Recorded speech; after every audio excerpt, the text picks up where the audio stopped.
I'm Samantha, 34, and last year I returned home from a 6-month work assignment in Japan to find my key didn't work in my front door. When I knocked, my 7-year-old nephew answered. Inside my meticulously decorated home, I found my recently divorced sister Kimberly living with her kids, my furniture rearranged, walls repainted, and my master bedroom taken over. My parents had given her my spare key, claiming, "You barely use this big house anyway." The betrayal crushed me. Before I tell you how I discovered my family had completely betrayed my trust while I was overseas, let me know where you're watching from and subscribe if you've ever had family take advantage of your generosity. My relationship with my family had always been what I'd call complicated but functional. We celebrated holidays together, shared occasional Sunday dinners, and maintained the appearance of a tight-knit unit to outsiders. But underneath that veneer, there were always boundary issues, particularly between me and my younger sister Kimberly. Growing up, I was the responsible one. While Kimberly relied on our parents' constant bailouts, I worked part-time through college, saved aggressively, and built my career as a business consultant methodically over 12 years. By 30, I had managed to save enough for a down payment on my dream house, a beautiful 3-bedroom colonial in a quiet suburb with a gardening space that quickly became my sanctuary. The house represented everything I'd worked for: stability, independence, and a place that was truly mine. I spent weekends installing built-in bookshelves, refinishing the hardwood floors, and creating a gorgeous garden with roses, hydrangeas, and a small herb section that supplied my kitchen. Every corner reflected my personality and hard work. My home office overlooked the garden, providing the perfect inspiration spot for my consulting projects. Meanwhile, Kimberly's life took a different path. She married her high school boyfriend Brian right after graduation, had 2 kids by 25, Jack, now 7, and Lily, 5, and never finished her degree. Their marriage had always been rocky, with Brian's periodic unemployment and Kimberly's spending habits creating constant financial stress. I lost count of how many times my parents bailed them out. When Brian finally filed for divorce last year, citing irreconcilable differences, Kimberly was blindsided. Though anyone paying attention could see it coming, she somehow didn't. Without a solid career or savings, she found herself in a precarious financial situation. The divorce proceedings dragged on, with custody arrangements and financial settlements remaining contentious. My parents, Linda and Richard, immediately rallied around Kimberly, as they always had. But this time, their expectations for my involvement reached new heights. "She's your sister," my mother would say during our weekly calls. "Family has to stick together during hard times." And I did help. I babysit Jack and Lily some weekends so Kimberly could attend job interviews. I loaned her money for a security deposit on an apartment after she moved out of the house she'd shared with Brian. I even paid for her to take some community college courses to improve her job prospects. But I maintained clear boundaries. I needed my space and financial independence. When a prestigious opportunity came up at work, leading a 6-month project with our Tokyo office that would likely result in a significant promotion, I jumped at it. The timing wasn't ideal with Kimberly's situation, but I couldn't pass it up. My boss made it clear this was a now or never opportunity. "Are you sure you need to go now?" my mother asked when I shared the news at Sunday dinner. "Kimberly really needs support right now. That apartment she found is tiny for her and the kids." "Mom, this is a career-defining opportunity," I explained. "Besides, I've already helped Kimberly more than anyone else outside of you and Dad." My father nodded reluctantly. "We understand, Sam. It's just that family should come first, and that house of yours sits mostly empty while you're at work all day anyway." I should have recognized the calculating look that passed between my parents, but I was too excited about Japan to notice. I made careful arrangements for my absence. I hired Andrea, a graduate student, to house sit, water my plants, and forward my mail. I gave my realtor friend Michael permission to drive by occasionally and check the exterior.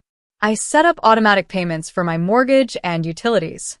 I even created a detailed emergency contact list, leaving a spare key with Andrea and noting that Michael had emergency access if needed.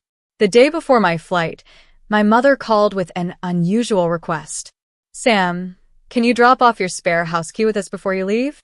Just in case something happens with your house sitter. I've already given Andrea the spare, and Michael has emergency access, I explained. But we're family, my mother pressed. What if there's a water leak or something and we need to get in quickly? We're only 20 minutes away. To keep the peace, I relented and gave them the location of the hidden key in my garage, intended for extreme emergencies only. It never occurred to me they would interpret emergency so liberally. As I boarded my flight to Tokyo, I felt confident everything was handled. I had no idea that within weeks, my carefully structured life would be completely upended by the people I trusted most. After 5.5 months of intense work in Tokyo, late nights, cultural adjustments, and the constant pressure of proving myself, I managed to complete the project ahead of schedule. My boss was thrilled, the Japanese team impressed, and I secured not only the promotion I wanted, but also a reputation as someone who could handle international challenges. I was riding high as I boarded my flight home, a week earlier than originally planned. The 13-hour flight gave me plenty of time to daydream about sleeping in my own bed, tending to my garden, and enjoying the peaceful solitude of my home. I hadn't told anyone I was coming back early, thinking I'd enjoy a few days of peace before jumping back into family obligations and work meetings. My first hint that something was wrong came when my taxi pulled into my driveway. The curtains in my living room window were different, floral print instead of the solid navy blue I'd left behind. For a moment, I wondered if I was at the wrong house, but the brass numbers beside the door confirmed this was indeed my address. That's strange, I muttered, dragging my suitcase up the front walk. Maybe Andrea had made some decorative changes? I hadn't specifically forbidden it, though it seemed odd she would replace my custom curtains. I inserted my key into the front door lock, but it wouldn't turn. I tried again, jiggling it slightly, but the key definitely didn't fit. My pulse quickened as I contemplated the possibilities. Had the locks been changed because of a break-in? Had Andrea encountered some problem she hadn't told me about? After several more failed attempts, I set down my luggage and knocked loudly. Jet-lagged and increasingly concerned, I was about to call Michael when the door swung open. I found myself staring down at my nephew Jack, his face smeared with what looked like chocolate ice cream. "Aunt Sam," he exclaimed, seemingly unsurprised to see me. "Mom. Aunt Sam is here." I stood frozen on my own doorstep, unable to process what was happening. Before I could form a coherent question, Kimberly appeared behind Jack, wearing yoga pants and one of my university sweatshirts. "You're back early," she said, her tone casual as if this situation were completely normal. "We weren't expecting you until next week." "Kimberly," I managed, my voice barely above a whisper. "What are you doing in my house?" She stepped aside, gesturing for me to enter my own home. Come in. "The place is a bit messy right now. We weren't expecting company." I stepped into what was once my immaculate living room. The furniture had been rearranged to accommodate a large television I didn't recognize. My carefully curated bookshelves were now half empty, with children's toys occupying the spaces where my travel mementos had been. The walls, once a sophisticated sage green, were now painted a bright yellow. "What happened to my house?" I asked, my shock turning rapidly to anger. "And why doesn't my key work?" Kimberly had the decency to look slightly embarrassed. "Oh, about that. "We had to change the locks after Jack lost my key at the park. Safety precaution, you know? I have a new one for you somewhere." She rummaged through a drawer in what used to be my carefully organized entry table, now cluttered with mail, school notices, and random toys. "Kimberly," I said slowly, trying to maintain my composure. "You still haven't explained why you're living in my house." "Mom and Dad didn't tell you?" she replied, looking genuinely surprised. "They said it was fine. The apartment I rented was terrible, mold in the bathroom and noisy neighbors. When they heard Andrea was quitting the house-sitting job, they suggested I stay here instead. It made perfect sense since you weren't using it." "Andrea quit?" This was the first I'd heard of it. "Yeah, about 4 months ago. Something about a research opportunity in California. Mom and Dad said they'd tell you." My head was spinning. "For months?" Kimberly had been living in my house for 4 months without my knowledge or permission. Where are my things? I asked, noticing more and more missing or relocated items. Oh, we had to make some room for our stuff, Kimberly said casually. Most of your things are in the garage or the spare bedroom. We needed the master bedroom because of my back issues. That guest bed was just too small. I climbed the stairs, dreading what I would find. My beautiful master suite, once my personal sanctuary with its carefully chosen furniture and bedding, had been completely transformed. Kimberly's clothes overflowed from my closet. The bathroom counter was cluttered with her makeup and hair products. Children's drawings were taped to the walls, and a small mattress on the floor indicated that Lily had been sleeping in there as well. We put most of your clothes in storage bins, Kimberly called up from the bottom of the stairs. Don't worry, everything's safe. I opened the door to what had been my home office. The desk where I'd built my career was now buried under toys and children's books. My computer was nowhere to be seen. The built-in shelves I'd installed myself now held Kimberly's collection of romance novels and self-help books. When I returned downstairs, I found Kimberly in the kitchen, calmly making a sandwich as if nothing was amiss. Mom and Dad said it was fine since you barely use this big house anyway, she repeated, cutting a peanut butter sandwich into triangles for Lily, who I now noticed was sitting at my dining table coloring in what appeared to be an important work document I'd left behind. Where's your phone? I asked, my voice eerily calm despite the rage building inside me. I need to call our parents. The phone rang 3 times before my mother answered, her voice cheerful. Kimberly? How are the kids today? It's Sam, Mom, I said, my voice tight with controlled anger. I'm calling from my house, where I just found Kimberly and her children living. Care to explain? There was a momentary silence before my mother responded, her tone shifting from surprise to defensive. Samantha, you're back early. We were going to call you next week to discuss the arrangement. Arrangement? I nearly shouted. There is no arrangement. You gave my sister access to my house without my permission while I was out of the country. Now, Sam. My mother's voice took on that placating tone I'd heard all my life when she was trying to manage one of my overreactions. You need to calm down and look at this reasonably. Kimberly needed help after that awful apartment turned out to have black mold. The children were getting sick, and your house was just sitting there empty. My house wasn't empty, Mom. I hired Andrea to house sit. That girl was completely unreliable. My father's voice suddenly joined the conversation. They had put me on speakerphone. She was planning to leave for some research program. We simply provided a better solution. Did you pressure her to leave? I asked, suddenly connecting the dots. The telling pause confirmed my suspicion before my father answered.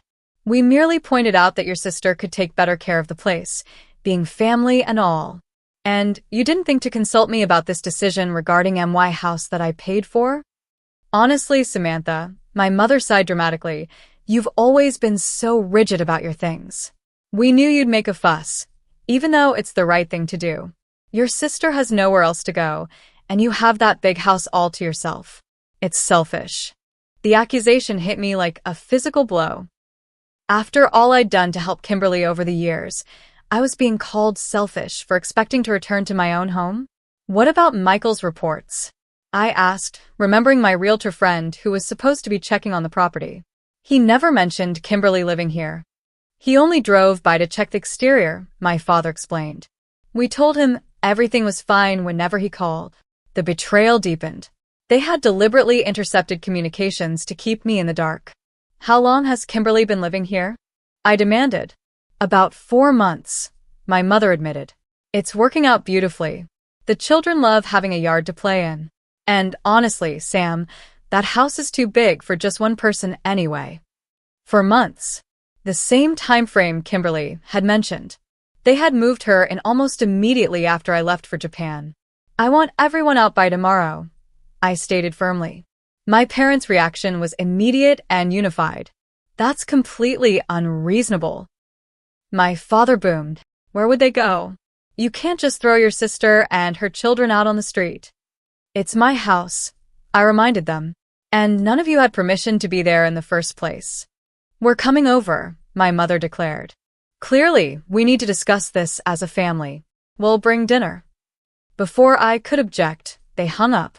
I stood in my kitchen, now barely recognizable with Kimberly's mismatched appliances and cluttered countertops, feeling like I was in some bizarre alternate reality. Kimberly had been suspiciously absent during my phone call, but now she reappeared with Lily in tow. "Mom and Dad coming over?" she asked casually. "Yes," I replied coldly. "They seem to think we need a family discussion about this situation." "Great," she said brightly. "Dad's bringing that lasagna you like from Giovanni's." Her nonchalance was infuriating. "Kimberly, do you not see anything wrong with moving into someone's house without their permission?" She had the grace to look slightly uncomfortable. "Look, I know it's unconventional, but Mom and Dad assured me you'd be fine with it. We're family after all. And the kids love it here. Jack's made friends in the neighborhood, and Lily's school is just down the street." "School," I echoed. "You've enrolled Lily in school using my address?" "Well, yes," she said as if it were obvious. "The school district here is much better than where we were before." I massaged my temples, feeling a stress headache forming.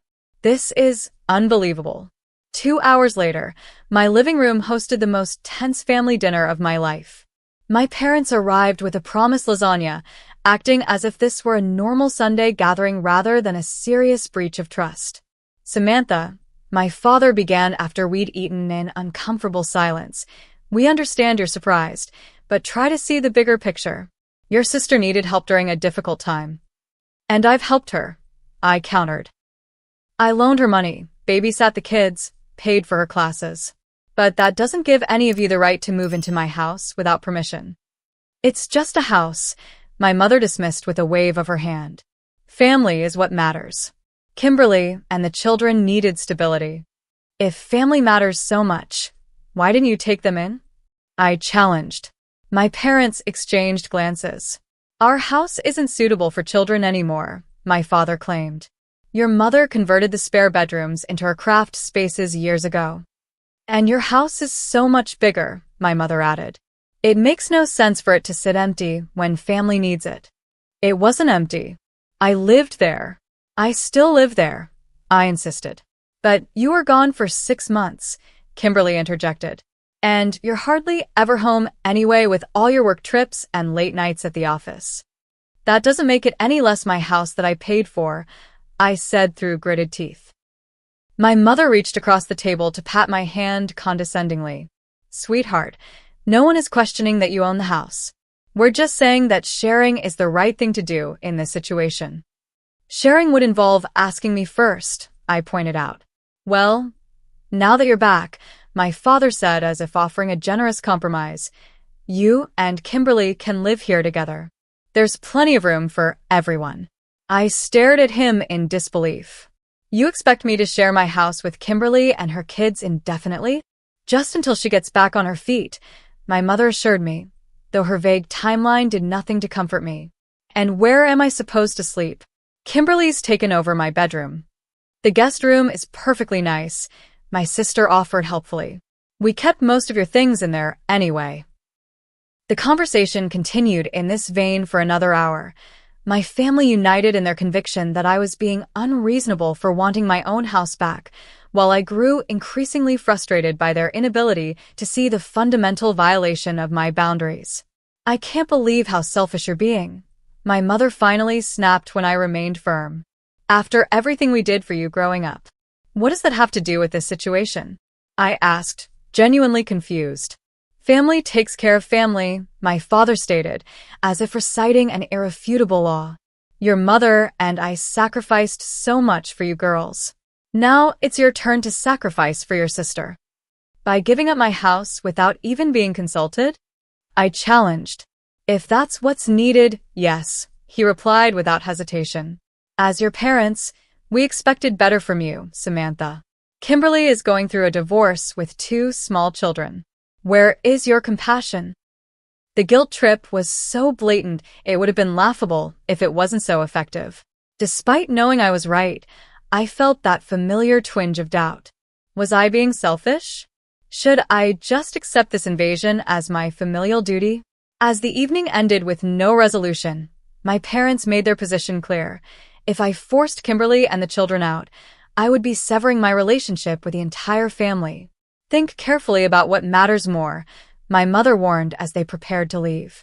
Your precious house or your family. With that ultimatum hanging in the air, I realized I had nowhere to sleep that night in my own home. The master bedroom was occupied by Kimberly, the guest room was filled with displaced belongings and storage bins, and the third bedroom had been converted into a playroom for the children. I'll get a hotel for tonight, I announced, grabbing my still-packed suitcase. But this conversation isn't over. As I drove to the nearest hotel, the weight of betrayal sat heavy on my chest. My family had completely disregarded my boundaries, my property, and my feelings, and somehow, I was the villain in their story. The Marriott hotel bed was comfortable enough, but sleep eluded me that night. Every time I closed my eyes, I saw another image from my transformed home. Children's drawings taped over my carefully selected artwork, toys scattered across my once immaculate floors, my personal sanctuary invaded and altered beyond recognition. By morning, I had exchanged a dozen increasingly heated text messages with my parents, who remained unmoved by my perspective. "Stop being dramatic," my mother wrote. "It's just stuff. Family matters more than things."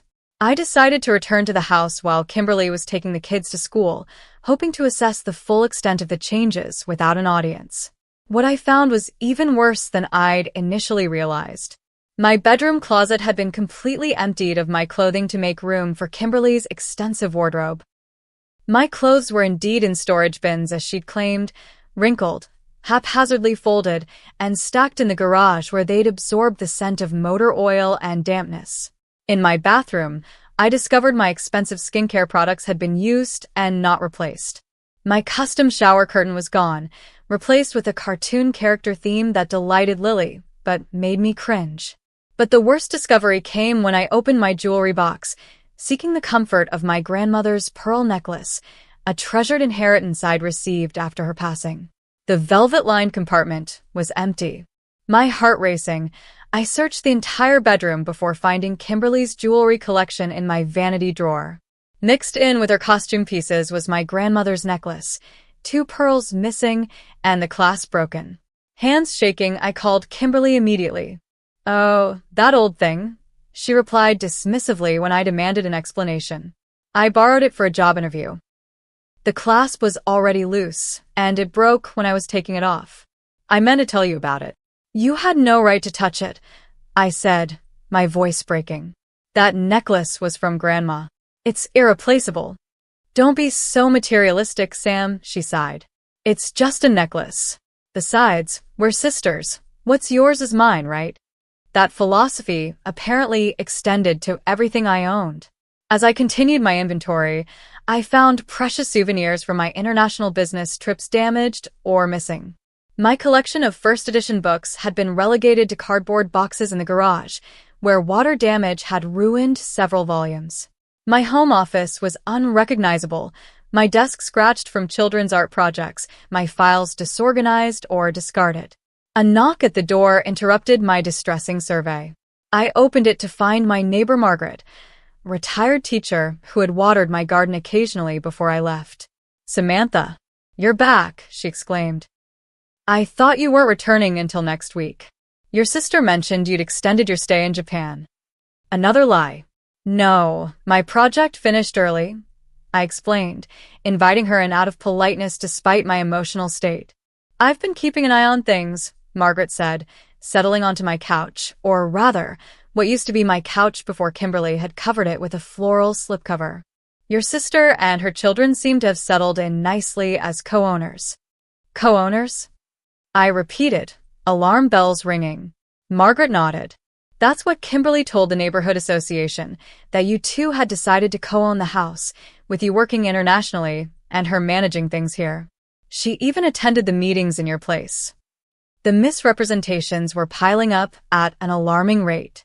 After Margaret left, I checked my mail and discovered more troubling news.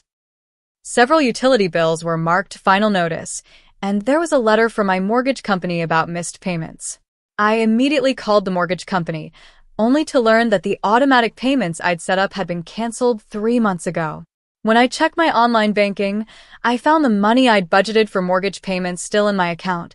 Kimberly hadn't stolen from me directly, but her failure to maintain the payment arrangements I'd established was threatening my credit score and potentially my ownership of the house.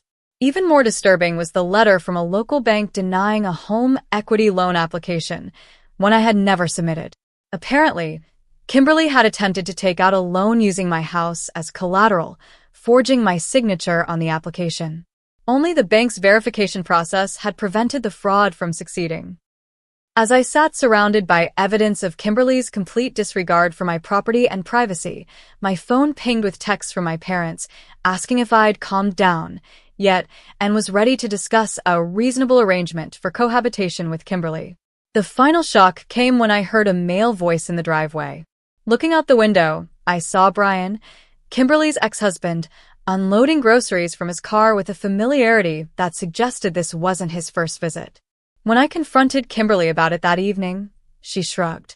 He's been helping with the kids on weekends. It's easier when he stays over rather than driving back and forth. You've had your ex-husband staying in my house too? I was incredulous. Only in the guest room, she assured me, as if that made it acceptable. We're trying to co-parent effectively. The confrontation quickly escalated, with Kimberly becoming defensive and then aggressive.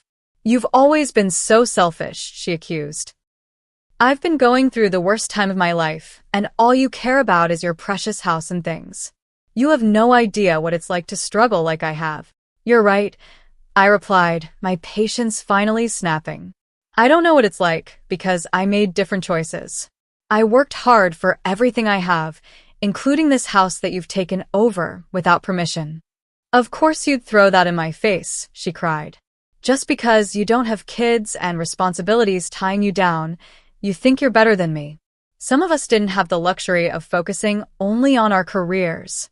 Our argument grew loud enough to wake the children, who appeared in the doorway looking confused and frightened. Seeing their faces, I realized this confrontation was going nowhere productive. I'm going back to the hotel, I said, grabbing my purse. But this isn't over, Kimberly. My parents called within the hour, clearly having heard from Kimberly. If you force your sister and those innocent children out of that house, you are no daughter of ours, my father declared. Family stands by family, Samantha. I didn't raise you to be this cold-hearted. And I wasn't raised to have my boundaries completely disregarded, I countered, though my voice lacked conviction as tears streamed down my face. After hanging up, I sat on the edge of the hotel bed and finally broke down completely. The betrayal cut deep, not just the invasion of my space, but my family's united front against me, their complete dismissal of my feelings, and their willingness to manipulate and lie to get their way. In desperation, I called my best friend Jessica, who lived in another state. As I poured out the whole story, her outrage on my behalf was validating after days of gaslighting from my family. Sam, they are completely in the wrong, she assured me. This isn't about being selfish or materialistic. They violated your trust and your home in a fundamental way. Don't let them twist this around on you. But what if they're right? I whispered, giving voice to my deepest fear. What if I am being selfish by not helping my sister when she needs it? There's a world of difference between helping someone and having your entire life hijacked without consent, Jessica pointed out. You've already helped Kimberly plenty. This crossed every reasonable boundary. As we talked, Jessica helped me see the pattern that had existed throughout my childhood, my parents' favoritism toward Kimberly, the expectation that I would always be the responsible one while simultaneously bailing out my sister, the emotional manipulation whenever I tried to establish boundaries. You need to take back control, Jessica advised. Not just of your house, but of this entire dynamic. They're counting on you giving in to keep the peace, just like you always have. By the time we hung up, my tears had dried, replaced by a growing sense of resolve. This wasn't just about my house anymore. It was about standing up for myself against a lifetime of boundary violations disguised as family obligation. I spent the night researching my legal options and making plans. By morning, I had a clear path forward and the determination to follow it, regardless of the emotional cost.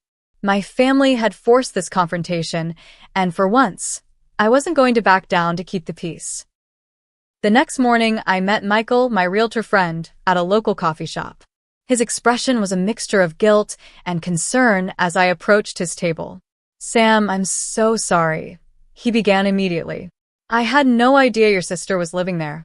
I only did exterior checks as we agreed, and when I called to report, your parents always said everything was fine. If I'd known..." I waved away his apology. "It's not your fault, Michael. They deliberately kept you in the dark, just like they did with me." After ordering coffee, I explained the full situation: the unauthorized occupancy, the changed locks, the damage to my property, and my family's unified stance that I should simply accept the invasion. Michael listened attentively, his professional demeanor returning as I spoke. When I finished, he pulled out his tablet and opened a file. "There's something you should know," he said, turning the screen toward me. "Before you left for Japan, you authorized me to look for potential properties in Boulder, remember? You said if I found something matching your criteria, I could list your current house contingent on you approving the new property."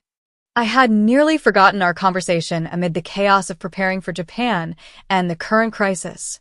"I found it, Sam," Michael continued, showing me photos of a stunning contemporary home nestled against the foothills. "It checks every box on your wish list. Home office with mountain views, main floor master suite, sustainable features, close to hiking trails, but still near the tech corridor for work." The property was indeed perfect, exactly what I'd been casually searching for over the past 2 years, waiting for the right opportunity. "The timing couldn't be better," Michael explained. "The Boulder market is hot right now, and your current house would sell quickly at a significant profit, especially with the improvements you've made. I was about to call you in Japan when your parents told me you were extending your stay. Another lie from my family, but their deception had unwittingly provided me with the perfect solution." "Let's do it," I said decisively. "List my house and submit an offer on the Boulder property." Michael looked surprised at my immediate decision. "Are you sure? Don't you want to see the Boulder house in person first?" "Schedule a viewing this week," I agreed. "But start the process now. I want to move forward as quickly as possible." As Michael made notes, I share my other concern. I need to legally remove Kimberly from my house first. What are my options? Michael recommended a real estate attorney, and I scheduled an appointment for that afternoon. By lunchtime, I had a clear understanding of the eviction process and the timeline involved. Since Kimberly had no lease and had never paid rent, she was legally considered an unauthorized occupant rather than a tenant. This simplified the process somewhat, though Colorado law still required formal notice and a reasonable timeframe for her to relocate. 30 days is standard, the attorney advised. Given that children are involved, a judge would likely view that as reasonable. I can prepare the formal notice today. While the legal process was straightforward, I knew the emotional fallout would be messy. My family would view this as the ultimate betrayal, potentially resulting in a permanent estrangement. Was I prepared for that possibility? I thought about Thanksgiving dinners, Christmas mornings, and the comfortable assumption that family would always be there. Then I remembered my grandmother's damaged necklace, my ruined books, and my family's complete disregard for my feelings and boundaries. "Proceed with the notice," I told the attorney. "And I'd like to document the current condition of the property as well." That evening, I met with Jessica via video chat to continue refining my strategy. Having worked in corporate crisis management, she had valuable insights about handling difficult confrontations. "You need documentation of everything," she advised. "Photos of the damage, records of the unauthorized changes, copies of all communication. Assume this could end up in court, even if it doesn't." I spent the next day meticulously photographing every room, noting changes and damages, and collecting evidence of Kimberly's unauthorized activities, from the school registration using my address to the attempted loan application using my house as collateral. I also set up a security system with exterior cameras that sent alerts to my phone, not because I feared violence, but to document any attempts to remove or damage property once the eviction notice was served. The strategic planning helped me regain a sense of control, but the emotional toll remained heavy. Each night in my hotel room, I battled waves of grief, anger, and doubt. Was I overreacting? Would this permanent rift with my family be worth it? I scheduled a video session with a therapist who helped me recognize the patterns of manipulation and emotional abuse that had characterized my family relationships for years. What you're experiencing is the fog of dysfunctional family dynamics, she explained. Fear, obligation, and guilt. These are powerful tools used to maintain unhealthy patterns and prevent individuals from establishing necessary boundaries. She helped me see that my desire for autonomy and respect wasn't selfish. It was essential for my well-being. The current crisis hadn't created the dysfunction in my family. It had merely exposed what was always there. By the end of the week, I had assembled a comprehensive plan with clear timelines and backup options. I viewed the Boulder property and fell in love with it immediately, submitting a competitive offer that was accepted the same day. Michael listed my current house, timing the public showings to begin after the 30-day eviction period to avoid complications. Based on comparable sales, he expected multiple offers well above asking price, especially in the current seller's market. I established a support network of friends who understood family boundary issues, scheduled regular therapy sessions, and prepared myself for the likelihood of my parents following through on their threat to disown me. The evening before serving the eviction notice, I sat alone in my hotel room and wrote a letter I never intended to send, a final expression of my feelings to my family, acknowledging both my love for them and my need to break the unhealthy patterns that had defined our relationship for decades. As I sealed the letter and put it away, I felt a surprising sense of peace. Whatever happened next, I was finally standing up for myself after a lifetime of compromise and concession. The cost might be high, but for the first time, I truly believed I was worth it. The formal eviction notice was delivered to Kimberly by a process server the following morning. I deliberately chose not to be present, knowing my sister's initial reaction would be volatile and wanting to avoid a scene in front of the children. As expected, my phone exploded with calls and texts within the hour. I let most go to voicemail, reading the increasingly frantic and angry messages with a strange detachment. "How could you do this to your own sister?" my mother's voice demanded in one message. 30 days isn't nearly enough time for her to find a suitable place for the children. "This is not how family treats family," my father stated in another, his tone cold with disapproval. "You need to withdraw this ridiculous legal notice immediately before you destroy this family permanently." Kimberly's messages were more emotional, alternating between rage and tearful pleas. "You've always been jealous of me," she accused in one text. "You're enjoying watching me suffer." Then, moments later, "Please, Sam, the kids are finally stable here. Don't do this to them. They're your niece and nephew." I responded with a single text to all three of them. "I'm willing to discuss transition assistance for Kimberly, including helping with security deposits or temporary housing. What I'm not willing to discuss is continuing the current arrangement." The 30-day timeframe stands. This offer of financial assistance, which I genuinely meant, did nothing to de-escalate the situation. Instead, my family interpreted it as proof that I had the resources to solve Kimberly's problems and was choosing not to out of spite. "Your sister doesn't need your charity," my mother snapped in her reply. "She needs your compassion and understanding. Money isn't a substitute for decency." Meanwhile, I arranged for a professional property assessment company to document the current condition of the house, creating a baseline for any additional damage that might occur during the eviction period. The report was thorough and troubling. Beyond the cosmetic changes I'd already noticed, there were issues with water damage in the guest bathroom, broken fixtures that hadn't been reported, and signs of pest infestation due to poor cleanliness. Each day, I checked the security camera footage, noting the parade of family members and friends visiting the house, presumably strategizing ways to fight the eviction or help Kimberly relocate. I recognized my aunts, uncles, and several family friends, all looking somber as they arrived and angry when they left. On day 5, I received a call from an unknown number that turned out to be Brian, Kimberly's ex-husband. "Sam, this eviction is affecting my children," he began without preamble. "Jack's having nightmares and Lily's teacher says she's been crying at school." I'm sorry to hear that, I replied sincerely. But the situation was created by Kimberly and my parents, not by me. Look, Brian continued, his tone shifting to something more reasonable than I'd heard from anyone else in this ordeal. I get that you're upset about them moving in without permission. That wasn't cool. But the kids are innocent in this. Can't you work something out? Maybe give them more time? I've offered to help with transition costs, I explained. And 30 days is the standard time frame. Kimberly knew this arrangement wasn't permanent. Did she, though? Brian asked. Your parents told her this was a long-term solution. They even suggested she enroll Lily in the local elementary school for the full year. This new information was infuriating, but not surprising. My parents had never intended for this to be temporary. They had planned for Kimberly to establish residence in my home indefinitely.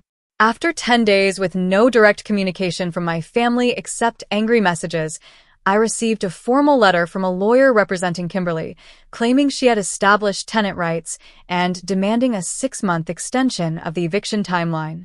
My own attorney quickly dismissed these claims, pointing out that without a lease, rent payments, or my permission, Kimberly had no legal standing as a tenant.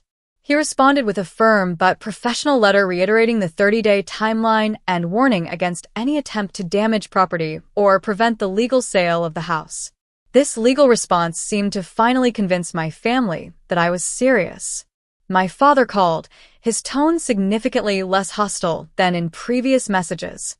Samantha, he began, perhaps we can discuss this reasonably. Your mother, and I understand are upset about not being consulted. That was an oversight on our part. An oversight? I repeated. You moved another family into my house without permission, changed the locks, and lied to prevent me from finding out. That's not an oversight, Dad. It was deliberate deception. We were trying to help Kimberly in a difficult situation, he insisted. Our intentions were good. The road to hell is paved with good intentions, I quoted. And good intentions don't justify violating someone's boundaries or property rights. What if we formalize the arrangement, he suggested. Kimberly could pay rent, sign a lease. You wouldn't even have to deal with her directly. We could manage it. The house is being sold, I stated firmly. I've accepted an offer on another property and listed this one with Michael. There was a long silence before my father spoke again, his voice tight with controlled anger. You're selling the house just to spite your sister? That's a new low, Samantha. I've been considering moving for over a year, I corrected him. Michael was already looking for properties before I left for Japan. This situation just accelerated my timeline. So that's it? You're throwing your sister and her children out and moving away? What about this family? What about my feelings and rights, Dad? Not once in this entire ordeal has anyone in this family acknowledged that what you did was wrong. You're still trying to make me the villain for expecting basic respect for my property and boundaries. The conversation ended with no resolution, just like every other interaction with my family throughout this crisis.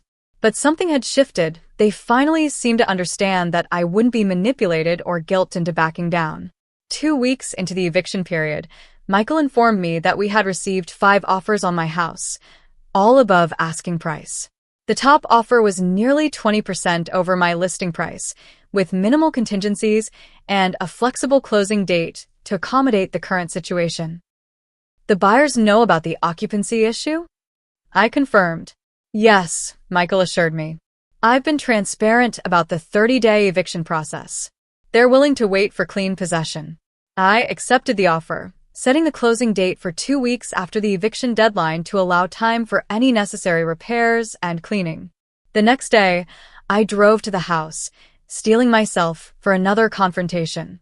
It was time to inform Kimberly directly about the pending sale and what it meant for her timeline. I found her in the kitchen, surprisingly alone. The children were at school, and the house was quieter than I'd seen it since my return. We need to talk, I said, declining her automatic offer of coffee. The house has been sold. The new owners will take possession in approximately 5 weeks. Kimberly's face paled.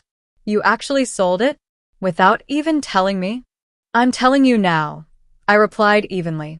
And you've known about the eviction for over 2 weeks. But I thought.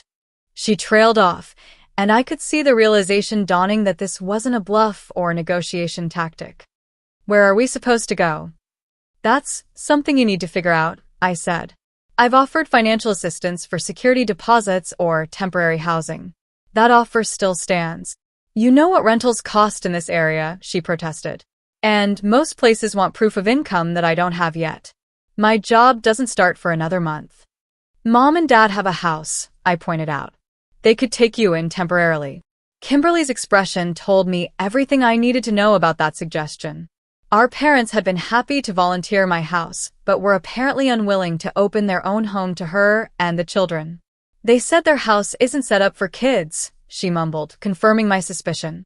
"That sounds like a problem between you and them," I replied, trying to maintain my resolve despite the flicker of sympathy I felt.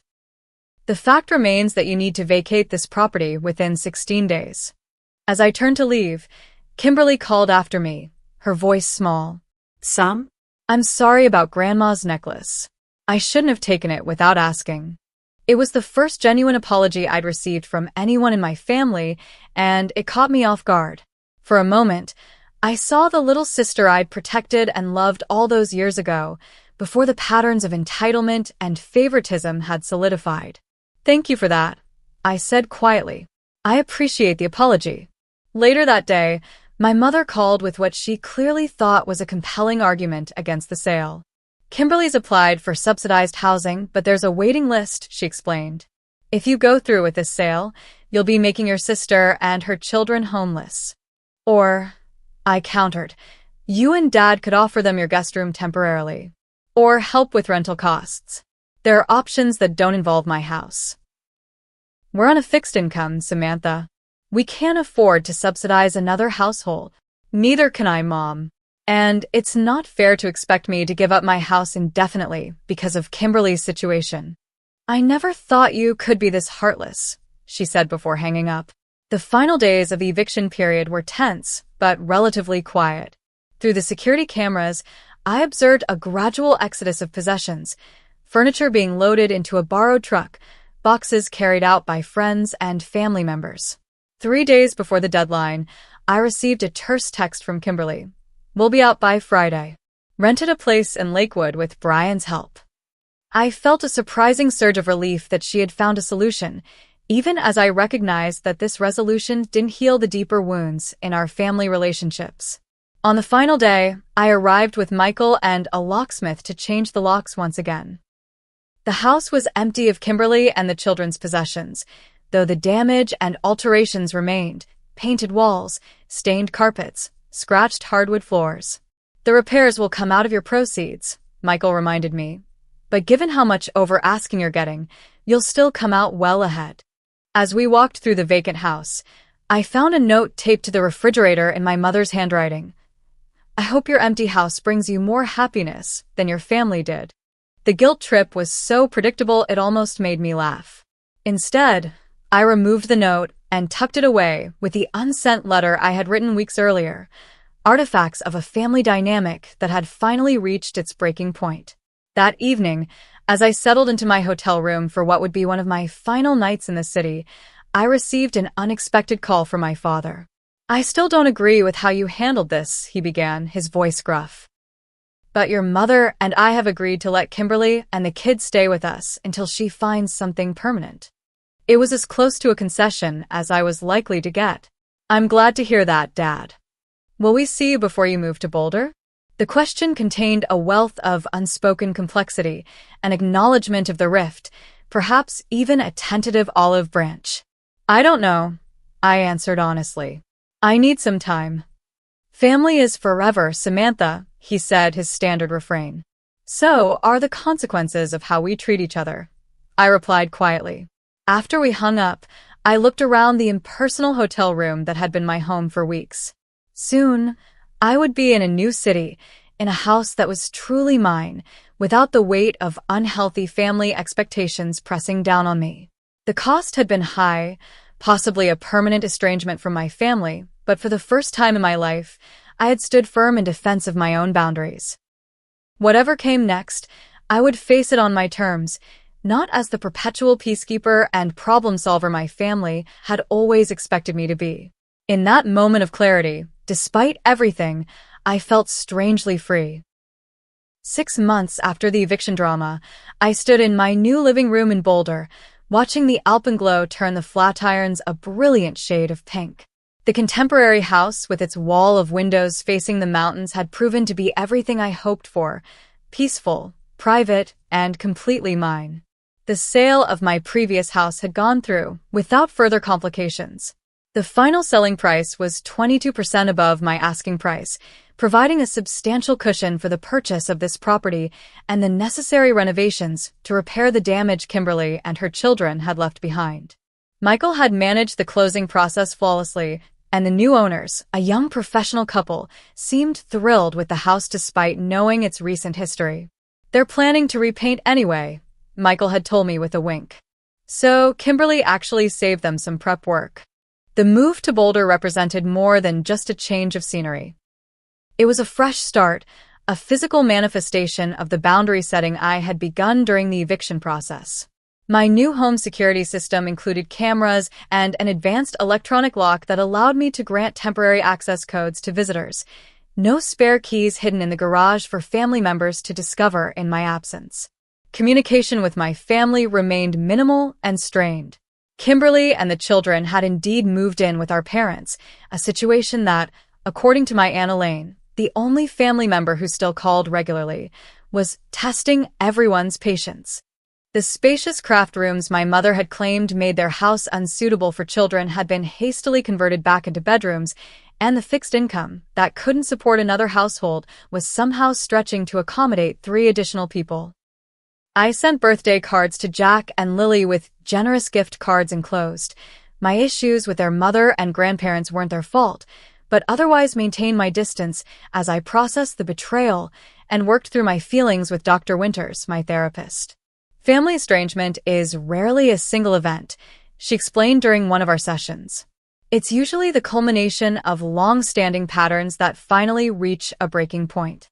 We had identified those patterns in my family: the expectation that I would always sacrifice for Kimberly's needs, the dismissal of my feelings and boundaries, the emotional manipulation whenever I asserted independence. The house invasion had merely been the most dramatic manifestation of dynamics that had existed all my life. "Does it ever get easier?" I asked Dr. Winters during a particularly difficult session after my mother had left a tearful voicemail accusing me of destroying this family. "The guilt does fade," she assured me. "As you build a fulfilling life with healthier relationships, the absence of toxic dynamics becomes its own reward." And I was building that life. My promotion after the successful Japan project had come with a substantial raise and the flexibility to work remotely most days. I joined a local hiking group, made friends with my neighbors, and even started dating again after years of focusing primarily on my career. My new friend circle included several people who understood family boundary issues from personal experience. We jokingly called ourselves the Holiday Orphans and had begun planning gatherings for traditionally family-oriented celebrations like Thanksgiving and Christmas. Blood family isn't the only kind of family, my neighbor Trevor, who hadn't spoken to his emotionally abusive father in a decade, reminded me during one of our coffee mornings. "The family you choose often loves you more authentically than the one you were born into." 4 months after moving to Boulder, I received an unexpected email from Brian, Kimberly's ex-husband. He and Kimberly had reconciled and found an apartment together, moving out of my parents' house and working to rebuild their relationship. "I wanted to thank you," he wrote, surprising me. As difficult as the eviction was, it forced Kimberly to face some hard truths about dependency and entitlement. "We're both in counseling now, individually and as a couple, and things are better than they've been in years." He included a recent photo of Jack and Lily smiling in front of their new apartment building. "They ask about their Aunt Sam sometimes," he added. "If you're ever open to it, I know they'd love to hear from you directly." I sent the children a care package the following week: books, educational games, and a letter telling them about the hawks that nested near my new house. I made no promises about visits, but left the door open for future communication. My parents were a more complicated matter. After months of angry messages and guilt trips, they had shifted to a strategy of pretending nothing significant had happened. My mother's occasional texts asked about work and weather as if we were merely catching up after a busy week, not navigating the aftermath of a major family rupture. Dr. Winters helped me recognize this as a common pattern in dysfunctional families: the refusal to acknowledge conflict or wrongdoing, the expectation that relationships would continue unchanged despite significant breaches of trust. "You get to decide the terms of any renewed relationship," she reminded me. "Reconciliation without recognition of the underlying issues isn't really healing." With that guidance, I established clear parameters for my limited contact with my parents: short phone calls once a month, no unannounced visits, a boundary made easier by the 2-hour drive between us, and immediate disengagement if they attempted to guilt me about the house situation or my distance from Kimberly. "I'm willing to work toward a new relationship," I told my father during one such call, "but not by pretending the past didn't happen. You and Mom made choices that damaged my trust. Rebuilding that will take time and effort on everyone's part." He was silent for so long, I thought the call had dropped. Finally, he sighed. "We were trying to help your sister." "I know," I acknowledged. "But you did it by hurting me. Both things can be true at once." That conversation didn't magically resolve our issues, but it established a foundation for potential healing, one based on honesty rather than pretense. My mother remained more resistant to accountability, but even she had begun to acknowledge, in small ways, that their approach had been problematic. "We should have talked to you first," she admitted during our most recent call, though she immediately followed it with, "But we knew you'd say no." Baby steps, Dr. Winters called these small acknowledgments. The journey toward healthier family dynamics, if possible at all, would be measured in years, not weeks or months. As spring bloomed in Boulder, bringing wildflowers to the trails behind my house, I found myself reflecting on the lessons of the past year with surprising gratitude. The house invasion, painful as it was, had forced me to confront patterns I had accepted for decades. It had clarified my values and strengthened my resolve to live according to them, regardless of family pressure or societal expectations about obligation. I had learned that helping others shouldn't require martyrdom, that generosity freely given was different from sacrifice extracted through manipulation. I had discovered that standing up for myself, while initially uncomfortable and met with resistance, ultimately led to greater peace than constant capitulation ever had. Most importantly, I had learned that family relationships, like all relationships, required mutual respect to thrive.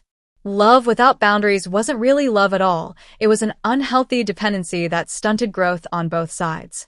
As I watched the sunset from my deck that evening, I felt a sense of peace that had eluded me for much of my life. The future of my family relationships remained uncertain, but I faced that uncertainty from a position of strength and self-knowledge rather than anxious people-pleasing.